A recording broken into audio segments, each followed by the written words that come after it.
Bienvenue sur la chaîne France Actu Flash. Aujourd'hui, on plonge au cœur d'un scandale qui a vraiment secoué la confiance de millions de consommateurs, celui de l'eau en bouteille. Derrière cette image de pureté qu'on connaît tous, se cachait une réalité, disons, bien différente. Alors tout commence avec cette promesse noire sur blanc dans la réglementation française.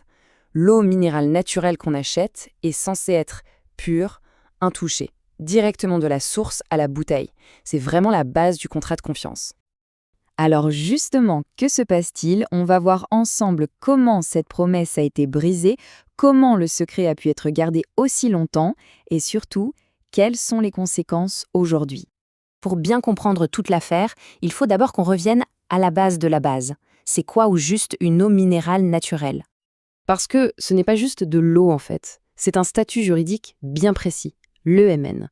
Ce statut garantit une pureté originelle et, point crucial, il interdit formellement tout traitement de désinfection. C'est ça qui justifie le prix et toute l'image de marque qui va avec. Et c'est là que le bas blesse. Ce qui est dingue avec ce tableau, c'est de voir le fossé entre la règle et ce qui se passait en vrai. D'un côté, la loi, très claire, pas de désinfection.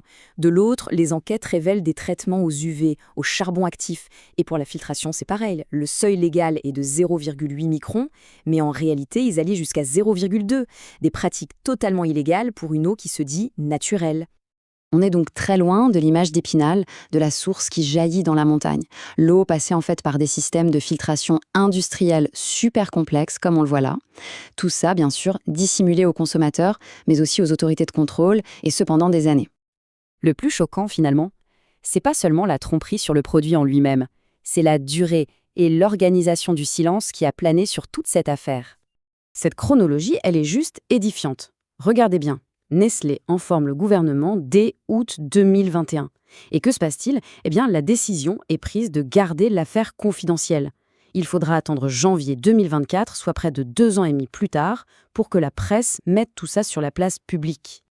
Le rapport de la commission d'enquête du Sénat, lui, est sans appel. Ce n'était pas un oubli, pas une négligence, non, on parle bien d'une stratégie délibérée de dissimulation qui a impliqué l'État au plus haut niveau. Forcément, une fois que tout ça est sorti, les répercussions ont été immédiates. Ça a déclenché une véritable crise de confiance et, bien sûr, une grosse tempête politique. Ce graphique illustre parfaitement pourquoi cette affaire est si grave. On ne parle pas de quelques petites marques isolées. Les entreprises au cœur du scandale, comme Nestlé et Danone, pèsent pour 80% du marché. Donc quand ils trichent, ça a un impact systémique. Le Sénat a vraiment pointé du doigt une défaillance majeure des services de l'État. Il critique cette absence de contrôle renforcé et surtout cette volonté de garder le secret le plus longtemps possible, même après avoir été au courant de la fraude. Face à l'ampleur du désastre, la commission sénatoriale a dû sortir l'artillerie lourde. Pas moins de 28 recommandations pour essayer de tout remettre à plat et de rebâtir la confiance perdue. Le scandale a largement dépassé nos frontières et a forcé les autorités à réagir. Mais la question c'est, qu'est-ce qui va changer concrètement?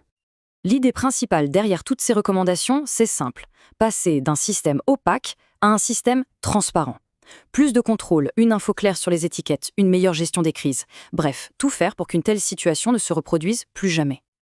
Et la pression ne vient pas que de France, attention. La Commission européenne s'est penchée sur notre cas et son verdict est tombé.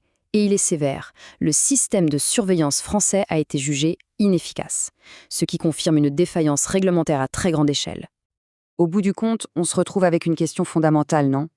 Si une promesse aussi simple que la pureté originelle a pu être trahie comme ça, en secret, pendant des années, avec le silence des autorités, à quoi peut-on encore se fier?